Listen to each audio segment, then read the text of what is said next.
Hey there, ladies and gentlemen, and welcome back. I'm your host, Patsan, and today we're going to be taking a look at r/relationship advice, where months later, the affair partner is now jealous of OP. Let's begin. My ex-girlfriend's new boyfriend just messaged me in the middle of the night. Ooh, so spicy, OP. Just the title alone, without any context, this could easily turn into r/suddenly gay. But I guess we have to listen to find out. Posted by Reddit user Man of Failure. I got ghosted a little over a year ago.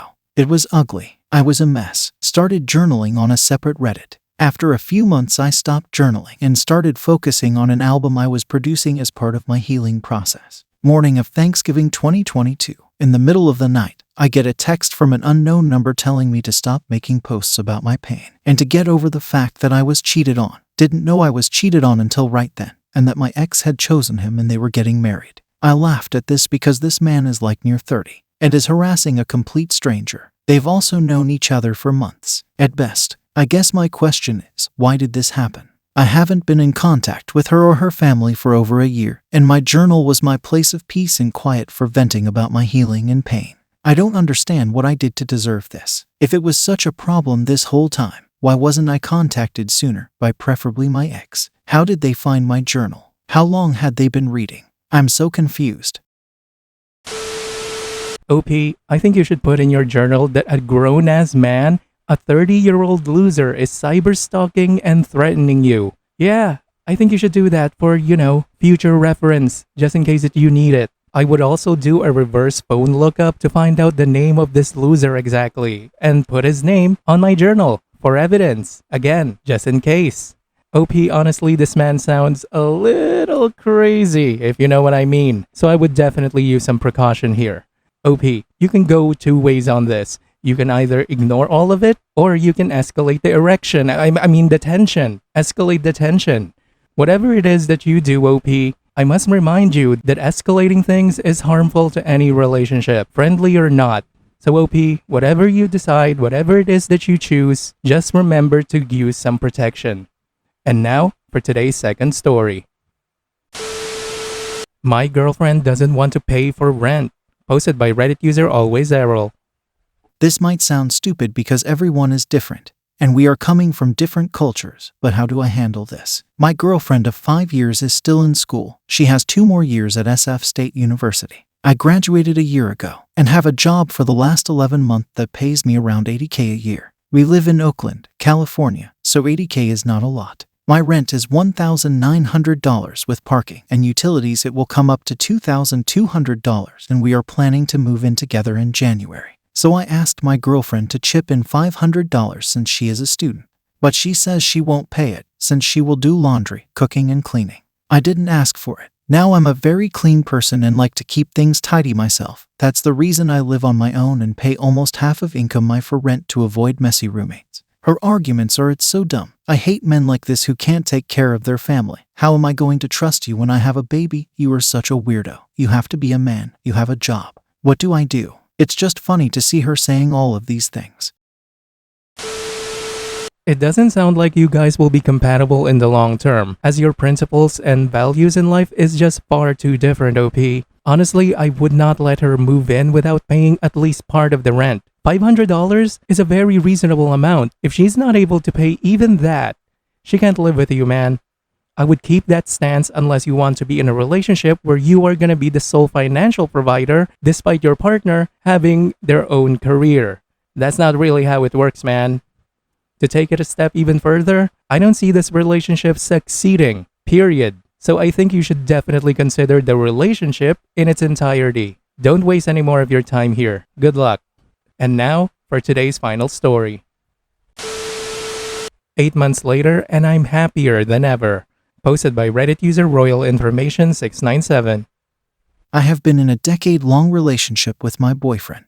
I discovered he cheated on me with multiple people the entire time. I knew about one affair he had with a coworker several years ago. That was one of the most difficult things I had to overcome. Last night I saw messages to a new girl. He's telling her he can't wait to see her, spoil her, travel the world with her. I started digging deeper and went down a rabbit hole of serial cheating and blatant lies. I'm done. I'm already apartment hunting. He leaves on a business trip. actually verified, not an excuse to see a fair partner in a few days. I was planning on moving out while he's gone. My question is, how scorched earth do I go? I'm not in a good place mentally right now, and I can't tell if my ideas are good or bad. When do I tell him I'm leaving? While he's on his work trip? Not at all. Note or no note. If I leave a note, I need it to sting. Possible options are: comprehensive list all affair partners I know of, screenshots of sexting affair partners, letter detailing how I feel and what I know. There is a pretty good chance he will lose his absolute shit over me leaving. How do I minimize possible fallout he could cause with my family? We are not married and have no kids. Anything I need to take into consideration legally?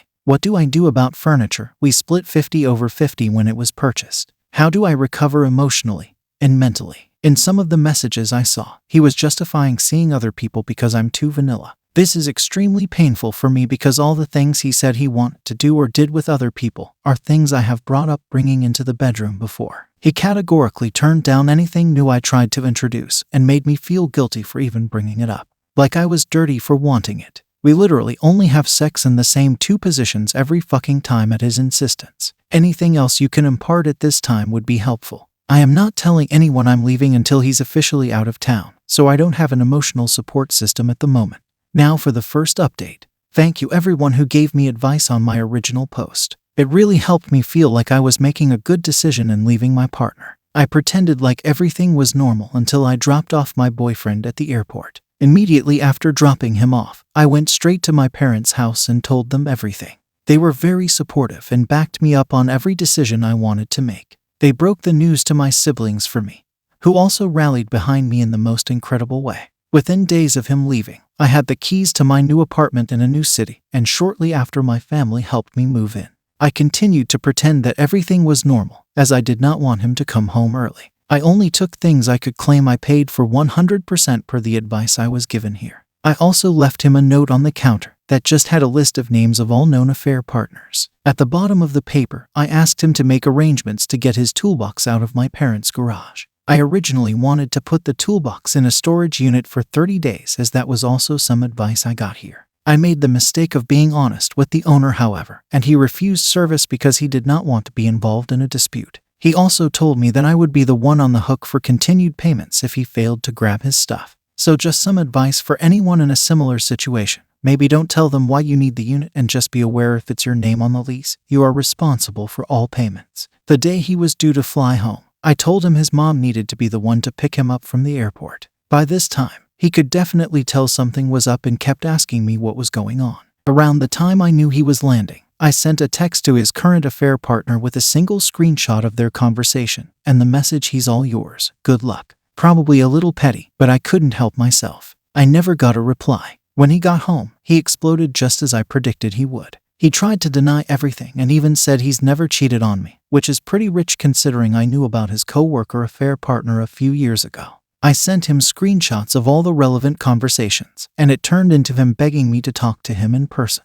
I ended up blocking him. His friend reached to me a few hours later because there was concern he had self-harmed. I unblocked him to call him, and he didn't answer. They called the police, who did a welfare check. He hadn't self-harmed, but he was having anxiety attacks, something he is prone to. He called me and we talked for about an hour until he calmed down.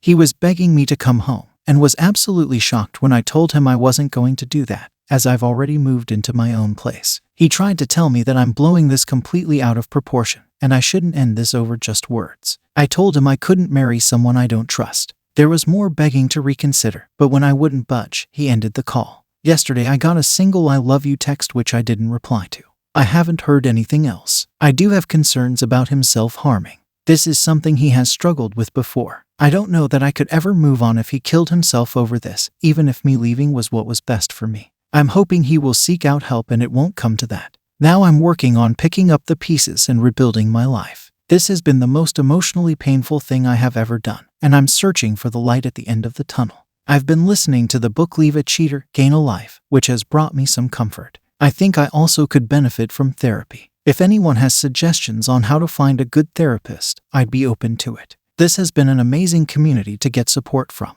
I'm so grateful to everyone who reached out. And for the final update, I made some posts previously about leaving my long-term relationship due to serial cheating. I got some message requests asking for an update, so here it is. It's been 8 months since I left my significant other. I've gone strictly no contact and don't even get on most forms of social media anymore. This alone made a dramatic improvement in my overall mental health and happiness. Another piece of advice I received was to read the book called Leave a Cheater, Gain a Life. I listened to this on Audible on repeat while I was in the thick of it. It became my lifeline. Leaving was not easy. It was as messy as I predicted. There were accusations of me or my family stealing his things. He accused me of trashing his place after leaving. He almost got in a fist fight with my parents. Luckily, I took pictures of exactly everything I left behind and how I left it, so he eventually dropped the accusations. He never fully admitted to everything, even when I sent him some of the screenshots I took. Trickle-truthing is real. A cheater will only admit to as much information as they think they can get away with.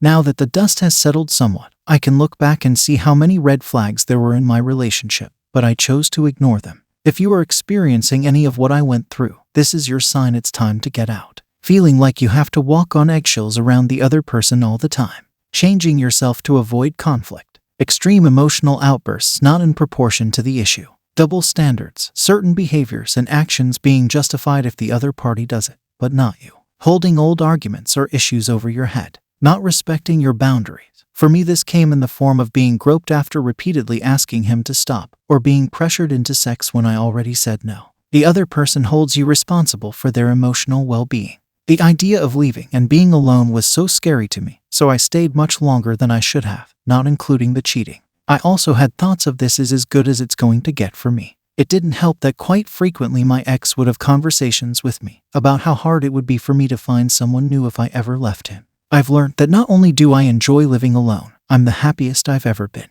For anyone else in a similar spot, you are not alone. You're stronger and braver than you realize. You deserve so much more.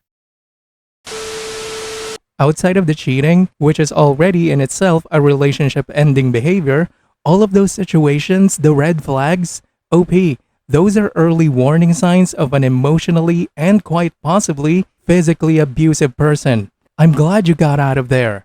Also, OP, tell everyone you know. Tell his workplace. Nuke his fucking life, man. I mean, if anybody's crazy enough to try and fight your parents, if that was me, let's just say I'm gonna go apeshit crazy on them before I press charges. I hope you're thinking the same thing, OP.